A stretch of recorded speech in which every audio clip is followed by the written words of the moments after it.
Welcome to KnotWork Myth and Storytelling. This is the show where ancestral wisdom meets the modern imagination. I'm your host and lead storyteller, Marisa Gowdy. I'm a myth worker, a story healer, and a writing coach. I'm the author of The Sovereignty Knot, A Woman's Way to Freedom, Power, Love, and Magic, and the founder of the Writer's Knot and Author's Knot communities. On KnotWork, we explore the mythology and folklore of Ireland and beyond. Whether you're drawn to Celtic culture and the power of the landscape, or whether you just like a good story and expansive conversation, you're in the right place. Falcha. If you love what you hear and want to support the show, I'd be so grateful if you become a paid subscriber to my Myth is Medicine newsletter over on Substack. Look for the link at the top of the show notes or visit mythismedicine.substack.com. Season 6, Episode 7. Myths are a blueprint for balance. A story of the Cailleach for the spring equinox, told by Nicole Marie. Before we explore this week's story, I have a question for you. What about your stories? Whether it's a book project that wants to be birthed, deep, authentic writing to support your business, or a personal creative project you can't quite name yet, I'm here to support you through the entire writing process, from the initial ideation stage to the crafting of narrative and beyond. If you're ready to write memoir, or a chronicle of the spiritual journey, or a book that explores healing, nature, and the power of imagination, as well as the toughest truths of today, call on me. I walk beside you as you uncover the story that only you can tell. I'm a confidant who supports you through the challenges, and I'm your champion who will offer the nudges you need to get the words on the page. And yes, we hold space for the mythical and the magical all along the way. Visit my website, marisagowdy.com, to learn more about my writing coaching services and set up a free 30-minute consultation. It's St. Paddy's Week, and we are not telling a story of St. Patrick. Instead, we're telling a story that comes from the bones of the land itself. A story of Tír na nÓg, a story of the Tuatha De Danann, a story of the sacred hag. If you are in the mood for a St. Patrick's story, I invite you to look back to Season 1, Episode 8. In that episode, Kevin Michael Murphy offers you a story that I wrote for that very first season of the podcast. A tale of St. Patrick in Uiscin, the warrior of the Fianna, who spent so many years in bliss over on Tír na nÓg and then returned to Ireland to a very different fate. But for now, this story of the Cailleach, told to you by our guest, Nicole Marie. Nicole is a ritual storyteller and facilitator in the US and Europe. She learned the art of storytelling through her years in film and theater and spending time on the mythic landscapes of Ireland and Norway. She was part of the ritual team of Lucid Dance in Berlin, Germany, where they curated ritual performances for the Wheel of the Year and led ceremonies for collective and personal transformation. Nicole is currently working at the Wilderness Awareness School in Washington State, where they teach nature connection to both youth and adults. You can also find her on the Embodied Storytellers podcast. Find the link to that in the show notes. Well, I am thrilled to welcome Nicole here to the podcast today.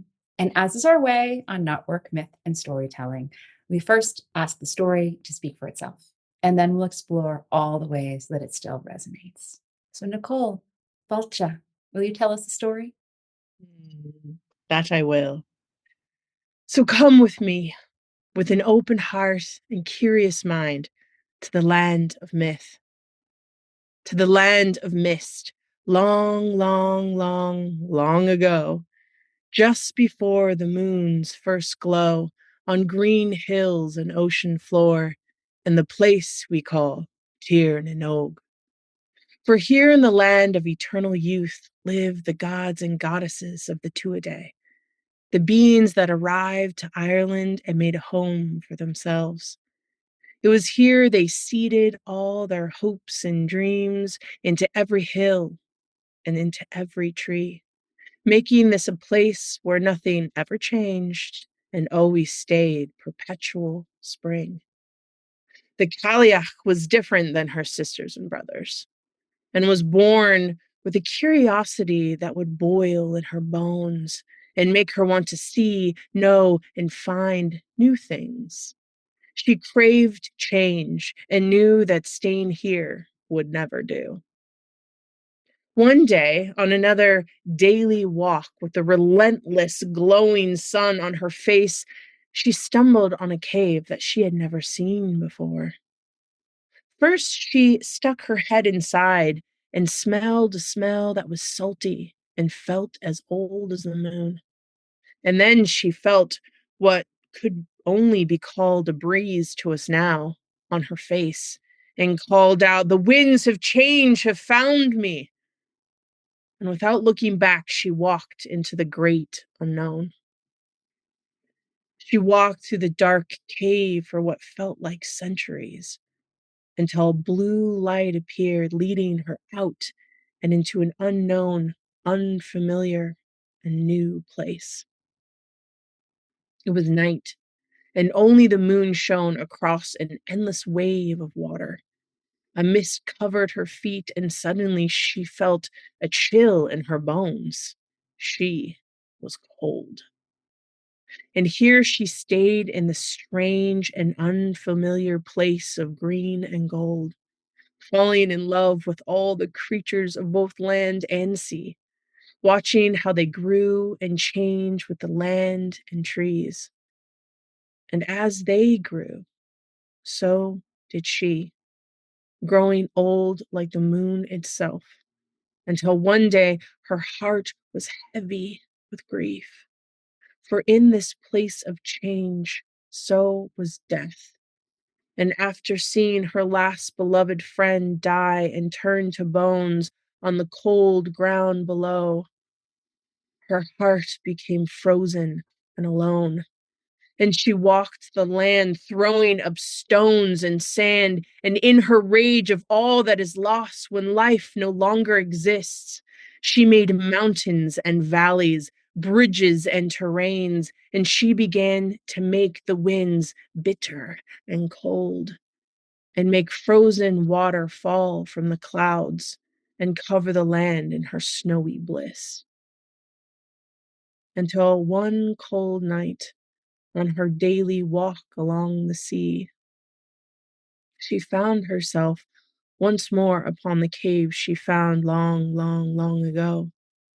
And with heavy bones and a lonely heart, she walked through the darkness for what felt like centuries, until bright golden light showed her the way home. And as she stepped back into Tir na Nog, she felt the relentless sun warm up her bones and carry her to the well of eternal youth. And there she drank from her wrinkled hands and turned back into the young maiden of spring.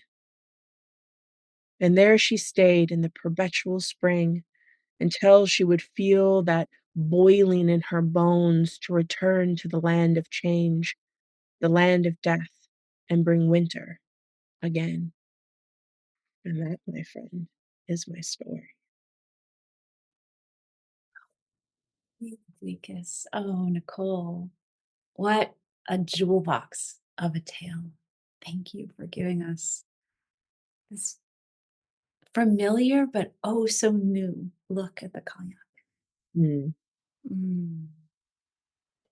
And I know you're really bringing this story with such intention. Here we are on the just about at the verge of the equinox. We're moving from winter to spring. And you give us this tale of a curious Cailleach who craved change. And I love that because even though we think of her as such a generative goddess, I think sometimes we see her as the stones themselves and sort of so enduring. Thank you for giving her that, yeah, as you say, the craving for change. It's gorgeous. Thank you. Absolutely. Mm. Yeah. Can you tell us a little bit about where this story bubbled up from? It's an Mm. impossible question, but also, Mhm. kind of the only place to begin. Yes. Well, as we can relate myth to not only our own connection to our ancestors, but myth to our own personal journeys. I was in Ireland in 2022 and 2023 studying storytelling. And it was an interesting time. I had met these incredible women that was kind of spearheading the new Bridget's national holiday, and was very involved in being around, these fiery red-headed women that just had this life force and this vitality moving through them. And I was kind of in this different state in my own body. I had gone through kind of my own healing journey with some health, and I found myself in early menopause. And so here I was around all these vivacious, lively women, and I was like, oh, I feel heavy. I feel stricken with grief of longing and not knowing how to relate to all this like fire. And it kind of made me feel for a while kind of disconnected from the people and from the land, because like, well, I'm on the land of Bridget. This is the season of the women of uprising. And then I found myself during the time of Samhain. And I was like, ah, yes, the winter. The winter has come. And I have noticed lately how I tend towards wanting more of the slowness, of the ice, of the cold. And over the years, ever kind of turning into early menopause, like the sun and the summer and the spring always felt really overwhelming, like the light and the intensity of it. And I started doing more research and tuning in and feeling, especially in the west of Galway, there's the mighty winds, and they're bitter and they're cold, and there's something about being on that landscape and feeling those winds wrap around you and feeling so connected to that archetypal force of the Cailleach. And so much of my studying and connection was being more attuned to winter, more attuned to feeling the grief of and being connected to the cyclical nature. And so then I felt like, and then obviously researching how Cailleach and Bridget, and there's many interpretations. Not only does she live in Ireland, but she lives in the Isle of Skye in Wales, but she's been across all these different landscapes. Yeah. And feeling how the Celts also recognize kind of only 2 seasons, because back then it kind of, and living in Ireland, sometimes it just feels like you get 2. Right. You get spring and winter. And so there's this connection of having them together. The Cailleach and Bridget sometimes are seen as one goddess and sometimes seen as 2 different aspects. And so feeling that and creating that connection with more of my winterness allowed me to actually find a deeper internal fire that allowed me to connect to Bridget. Oh, Nicole, thank you so much for weaving your own story with the studies, with your experience of the land, and with these whispers from the goddesses themselves. I think that so much of when we can give ourselves permission to show up as storytellers and as keepers of this lore with the fullness of who we are, I don't know, that's how I understand it, is that exactly of what we're supposed to be doing. So another inspiration that inspired me to kind of look and investigate the Cailleach story was being inspired by reading this incredible book called Girls Who Slay Monsters: Daring Tales of Ireland's Forgotten Goddesses by Ellen Ryan. And she's done this incredible research of taking folklore and myths and stories and kind of condensing them into these short stories. And during my time in Ireland, I was also working on playwriting and wanting to focus in on How is it that we can bridge the wheel of the year with myth? Mm. And that's what I'm like really excited. In addition to going to sacred sites and to connecting to the festivals of the year, and now they're just like rising and more happening across Ireland, which just always gets me really excited. Actually, when I think about my first time I ever went to Ireland was back in 2015. I went for winter solstice. I Mm. went for Newgrange, and I was there part of this incredible community that gathers and does ceremony. Mm. And obviously we go to Newgrange, like right in the darkness Mhm. and being up on the land when the first light shows. And I remember that time and realizing, wow, that's the time of the Cailleach. Like this is just like a high right now. And how winter solstice has always been such a sacred time for me. So Mm.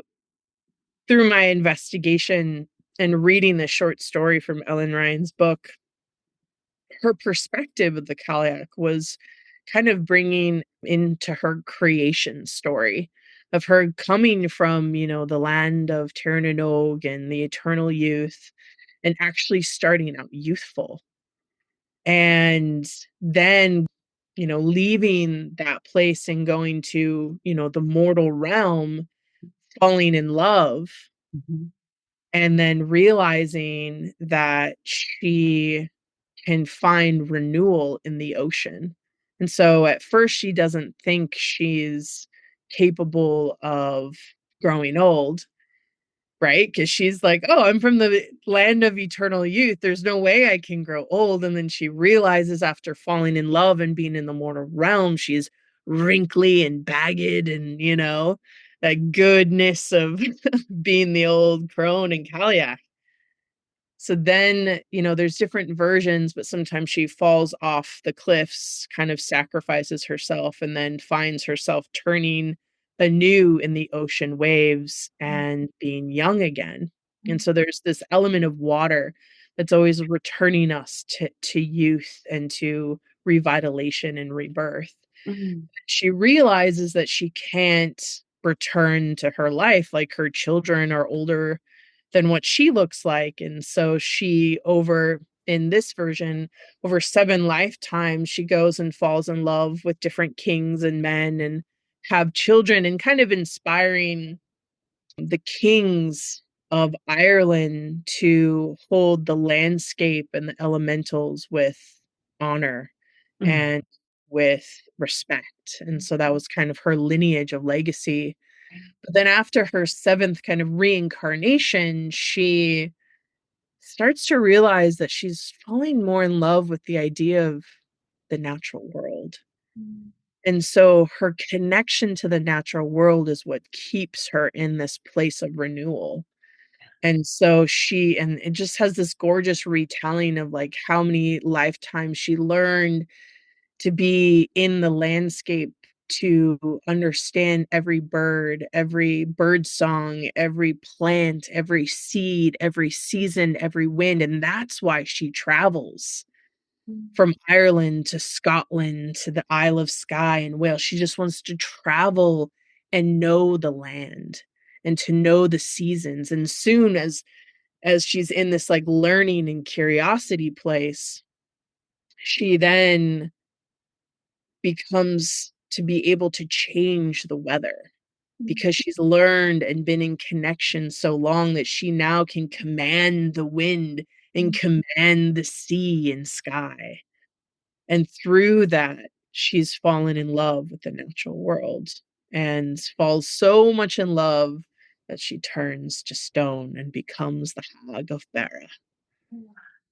And so that's that kind of reforming of or reframing of her story through welcoming the natural world.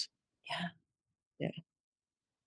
Because of course of the traditional story was that she turns to stone because she's grieving Manannán being so far away from her. She misses her lover and the god of the sea.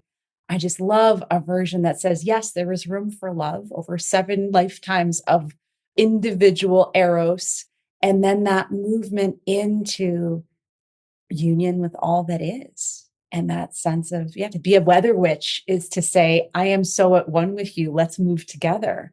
Like, oh, that's gorgeous. And I love, well, here's our connection right here. And I admit that at first it went right past me, but it just occurs to me. We're going to be releasing this episode the week of St. Patrick's Day. And we're Mm. very consciously not telling a St. Patty's story. And yet, one of the stories people may know, which I actually told in the podcast before, is about St. Patrick and Uiscin, who, of course, was a warrior, a member of the Fianna, who spent his own time on Tir na Nog and fell in love, and then came back and experienced that same aging you name to all of a sudden become, hundreds of years old. And that's when he meets Patrick, and there's a conversation that goes on from there. But I guess it just speaks to the ways in which all of these myths are so fitcha so interwoven. I love that we kind of enter into St. Patty's Day through the back door. So thank you for that. Absolutely. And I just find it so interesting that the timing of the celebration and how it's so close to the spring equinox, and how even if we look at him as a masculine energy in the natural world. Mhm. I'll just say in Berlin, I lived in Berlin, Germany for quite some time. And this is where I actually met all of my Irish friends and fell in love deeper into my Irish ancestry, and had been producing a St. Patrick's festival with many others because it takes a village and community. And I started to realize, as someone that has celebrated the Celtic Wheel of the Year and been in ceremony and ritual and connecting more of this ancestral connection, I started to find, yeah, kind of difficulty celebrating that time because of what actually happened historically, of how St. Patrick was actually, we talk about the snakes, but those were actually the druids. Those were the times of and kind of chasing away our ancient rites Right, of our connection to land and to place and to our ceremonies. right. And so I just was like, wow, how can I bring healing to this? And how can I start also looking at, the different masculine energies in myths and story as well. And it was interesting because I was reading a little like child folk story around the Cailleach and Bridget, and they made the Cailleach a man. And I was like, I've never heard of the Cailleach being a masculine energy before. And so it's kind of interesting to see just the many different types of interpretations out there, and what historically has come from just a colonized, wounded aspect of how things have happened in our motherland, and how is it that we can reframe even St. Patrick himself, and how there's actually an incredible healed masculine myths that can kind of bring that rejuvenation forward as well. Yes. Oh, thank you so much for that. Because I think St. Patrick endures for many reasons, not only because of Christianity, but also Mm, for his own inherent complication. Like if he's the one who outlawed Imbus Ferocni, right? The poetic inspiration, that sort of ritual act that the Druids would have used in order to call in a poetic inspiration, for lack of a better word, that inspiration that illuminates. And yet at the same time, he's the one credited with the Deer's Cry, with St. Patrick's Breastplate, which is such a gorgeous nature poem in its own way. yeah. And it's always the both and. I think with so much of life, but especially aspects of Celtic culture and Mm, Irish culture, looking at the sense of well, and I guess it's fully embodied to bring it back to Bridget's Day, because of course that would be a day when it's goddesses, Bridget and goddesses Saint stand side by side and become so interwoven that you can and cannot tell the difference between them. And I'm not necessarily advocating for, Patrick has this deep pagan past. He also was, I believe, someone who would have been deeply related to the earth herself in many ways. Mm. So you've mentioned living in Berlin, and I know that you're in the States now, and you're going to be returning back to Ireland, back to Galway to study. And I love to hear kind of what's coming up for you in that future that you're imagining for yourself. But another thing I'd love to talk with you about a bit is this sense of, being a member of the diaspora, being a story keeper and someone who works ritual with story and really living the wheel of the year. What is that experience like for you as an American, as a keeper of these stories, as a traveler across the globe? What does that settle in your bones? Yeah. Wow. That has been one of my biggest threads throughout my entire life. Mm. And I'll say I was born in Juneau, Alaska, and grew up along the Tlingit and Haida clans. Mm. And so my first storytelling was dance, was the putting on Raven's mask and the tribal dance of their creation myths, Mm. and being connected to the indigenous native consciousness that lives in those mountains and land. And then at the age of 12, I moved to Hawaii, which is another great land of myth. Yeah. And I felt Pele herself was such an incredible conduit for my own healing and health and connection to, they have a lot of similarities Mm. of Ireland, I think, Mm. just in terms of mythos and maybe some similar gods and goddesses. But being someone that has a different skin color than natives and of the indigenous people of both Alaska and Hawaii, it was challenging on how to understand, because I felt like I thought like them, I felt like them. Growing up in Hawaii was very challenging. They have this term for outsiders called haole, Mm. and haole means one without breath, one without soul. And that's what they would call me, and I would, like, be deeply hurt, not because at first I didn't know what the word meant, Mm. and was like, "Wow, why do I feel so much pain around this?" And I didn't learn about that till later in life.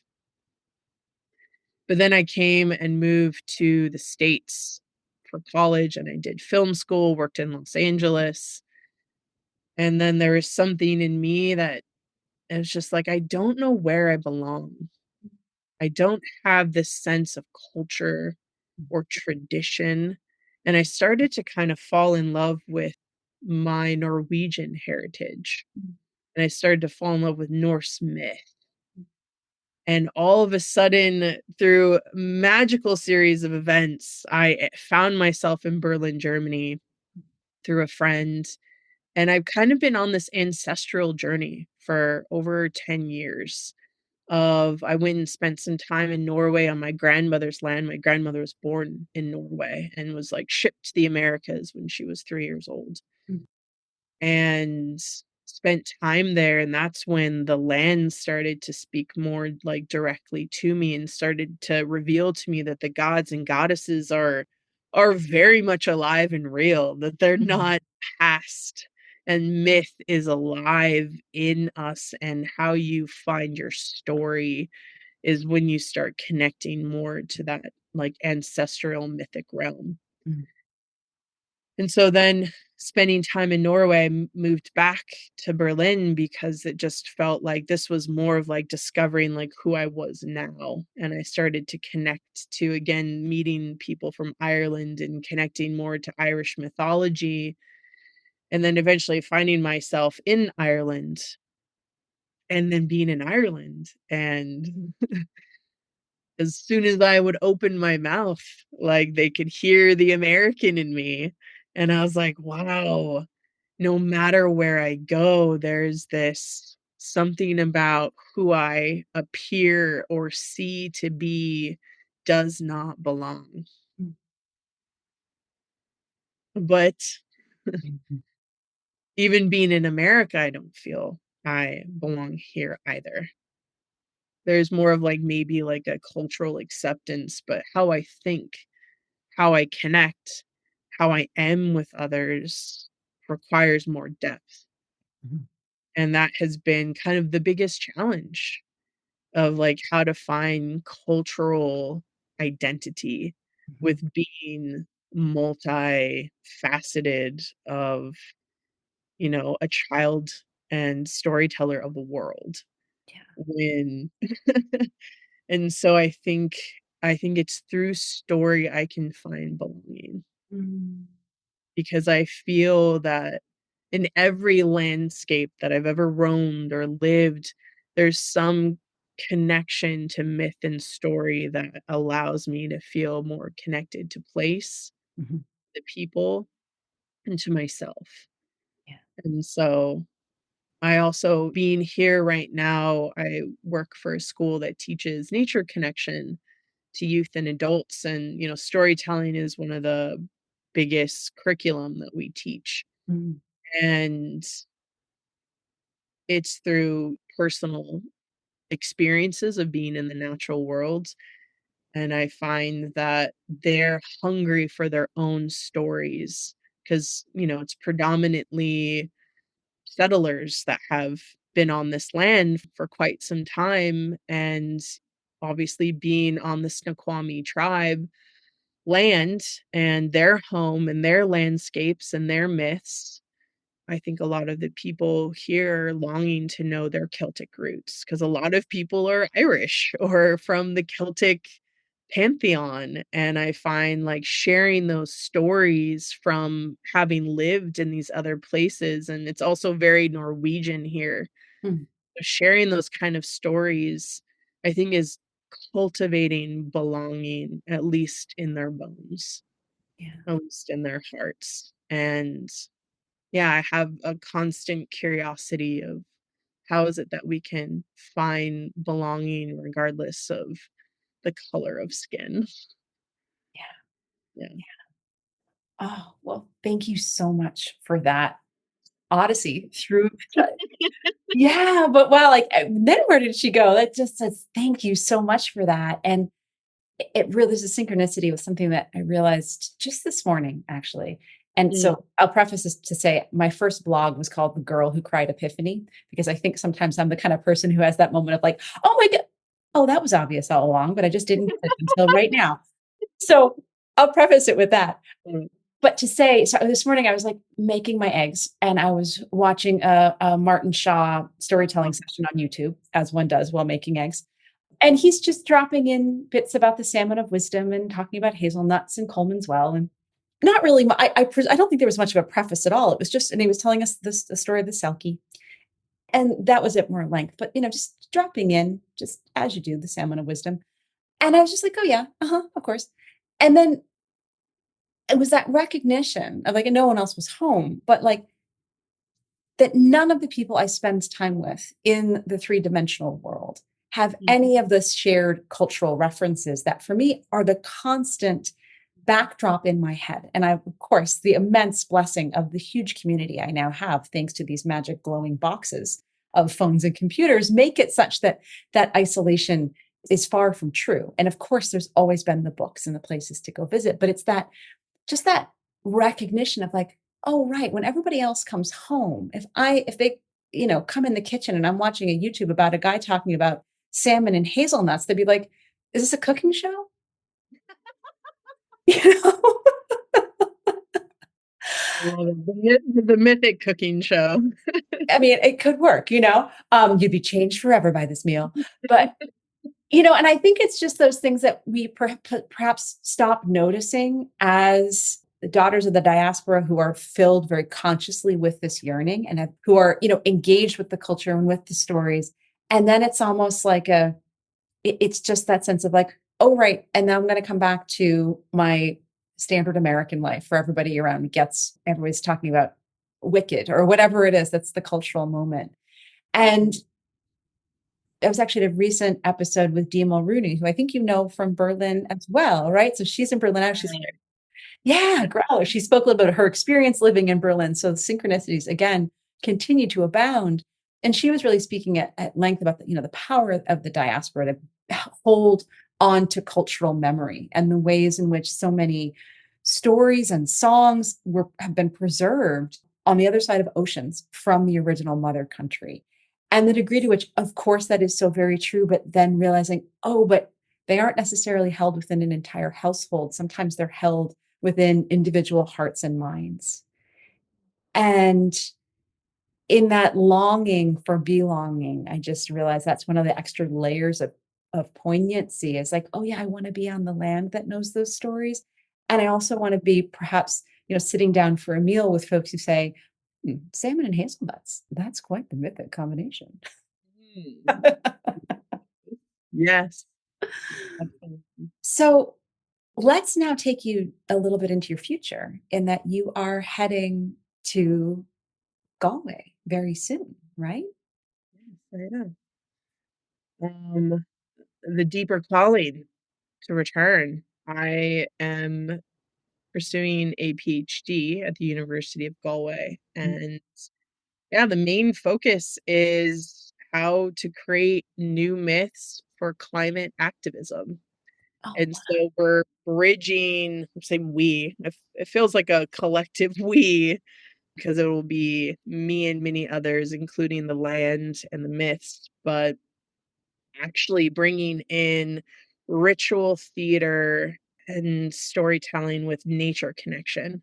So a lot of like the work that, we do here at Wilderness Awareness School will be then being shared with, the different practices and kind of bridging that ritual theater.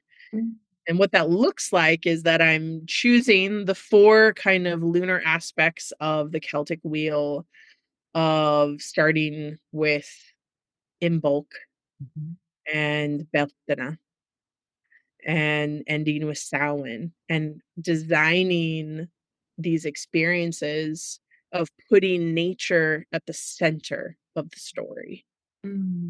Literally having the tree speak and the world speak to the audience. And through that, and so a lot of how we're doing the performance is sharing the myths around those times. So kind of sharing Irish mythology in connection to land and place and seeing if that sparks change in the audience. Are they now more interested maybe in learning about their cultural heritage, or are they actually wanting to participate more in different climate initiatives? Like, what is it that we can do to continue that spark and that inspiration to connect to land and place? But what can we do in our efforts to support the future of this land and of this place through, I think, myth retellings?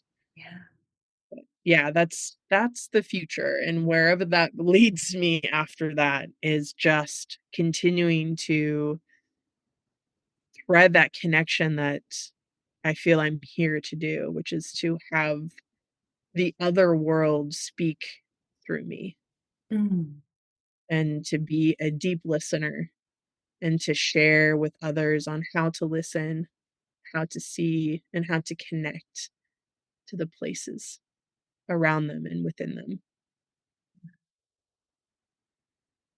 You know, as you name the wheel of the year being so powerful, I just sort of am really envisioning an entire sphere that you're creating, that sense of looking back in time, looking deep into the other world, to look down into the earth and up into the sky and into a future that we need to be, well, that once upon a time when I was studying Irish mythology 25 years ago, it was wonderful unto itself. And now here we are at a moment of climate emergency. So the fact that you're marrying these ideas seems like so utterly brilliant. And in some ways, well, of course, why else do we tell these stories right now? So when I asked Yeah. you about looking into the future, I didn't know this is so much more than just your future, as any big true project is. What a gorgeous body of work. I'll say, through the study of mythos, Mm. Claire Murphy, who, if you haven't gotten on this podcast, must. She's a incredible storyteller, and she speaks that in myths were designed on how we know how to interact with the natural world, how to treat each other, what plants to eat or not to eat. Mhm. And so there was this, I don't know, manuscript or this device that we could use to know how to engage and how to conduct ourselves. Mhm. And it's like now we're just thinking myth is just these old ways, but they're relevant to how they were in partnership Yeah. with the other realms. Yeah. So there was a guide to it then and how we can reintroduce it to now, Right. which, as we are aware, is ever more important. Yeah. Myths is a blueprint for balance in so many ways. Oh, nailed it. Yes. I'm just reading Sophie Strand's brand new book, The Body as a Doorway. Oh, And oh my gosh, I just read like half of it last night. But she yeah. goes into depth. So those who don't know Sophie's work, Sophie's been on the podcast a couple of times as well. So I recommend people go back to those episodes. But she's writing her new book is a memoir about her struggle with chronic illness. And so much of it is about being unable to digest most foods. And she makes some really amazing observations around like so much of what makes us human is our ability to eat just about everything and to go into all these different environments and be able to consume everything. And if we don't thrive, at least we survive. But she was really also really exploring all the ways in which our old stories included, very much as what you're saying, those prohibitions on what you do and do not eat at certain moments. And was it for health? Maybe not of the individual body, but it's for the preservation of biodiversity and Mhm, for the earth herself so that we can stay in reciprocity. The story said, no, don't pick that right now. mhm. And wow. I mean, here we are, the fitchifucha of everything. It all does just keep weaving round and around together. So you've mentioned a couple of times in the course of our conversation the power of ritual and how that's part of your work. And I know you are sort of thinking about ways in which this story you told us today of the Cailleach, I feel like we've traveled so far from her, but so I want to really call her back in. And I know you've thought about ways in which this story itself could perhaps be something of a blueprint for ritual. Do you want to explore that a little bit? Do. So when we look at the spring equinox, so kind of returning back to the Cailleach can seem like can represent that darkness. Mm, Times the land of darkness, of cold and grief. And how Bridget can represent that fire, that light, that renewal, that sun. mm, And so when we're at this equinox, we're literally in the time of both equal dark and equal light. And so that's so much, I feel like, why this story comes at this time is that we're kind of coming from winter is now done. She is either drinking her cup of water, turning to stone, in whatever version of the story where you may find yourself at, mm, but that we are now stepping in more into the light. mm, And so there's this invitation for all of us now, if you wish to, or when you want to return to this moment in the podcast, but to find a candle mm, and to find a bowl of water or just a cup of water. And first, to just kind of come into this place of, as we know, ritual takes just at least a moment of silence, a moment of being in your own container and feeling yourself grounded, connected to the ground and the earth below. Maybe taking a couple deep breaths and finding yourself having gone through this season of winter, wherever you were in the world in the Northern Hemisphere. But what was it, something that the waters may have taught you? What's something that the waters in you needed to release? Was there grief? Was there sadness? Is this bowl filled with tears? And to find a moment to connect to the waters of you, to the waters before you. And even if you wish, you can maybe peer into the water below you and see if there's a reflection of who you once were.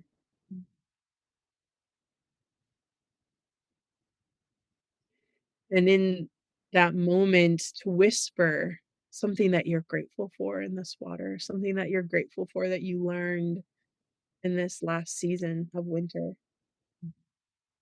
Maybe you were grateful for the challenge and for the grief that has moved and passed through you. And take a sip of water, to allow that water to nourish each and every cell of your entire being, to fill you back up with the wisdom that has held you and will be with you. And then look into the candle and light it, if you will, if you're ready to welcome the light and the birth of new. To imagine from all this that you have learned, what are you stepping into? What, even if it's just a spark of light, what is this light that you want to carry forward? Maybe it's a project. Maybe it's creativity.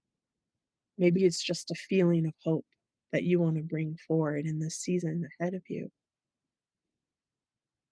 And maybe there's this new self that wants to emerge.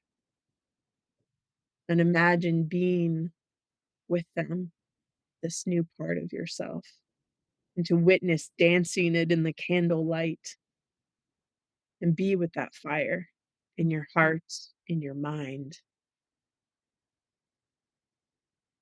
And whenever you wish, you can blow out that candle and send that new self up and out and all around you.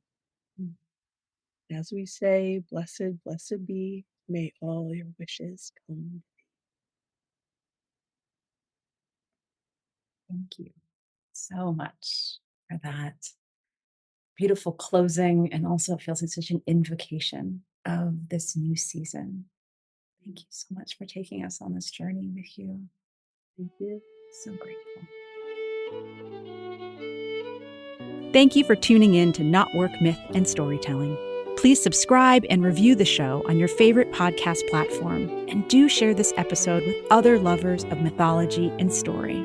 By the way, everyone is a lover of mythology and story, even if they've forgotten. Creating this show is a labor of love, and your support will help me continue to craft and share stories throughout this season and beyond. Please consider becoming a paid subscriber to my newsletter, Myth is Medicine, over on Substack, where you'll find new writing and conversations each week. You can find out more about my writing, my book, our online writing communities, as well as how to work with me as a writing coach at marisagowdy.com. Gratefully, I live, write, work, and record this podcast on the ancestral lands of the Munsee Lenape tribe, whose name means original people. Music on this show is performed by Beth Sweeney and Billy Hardy.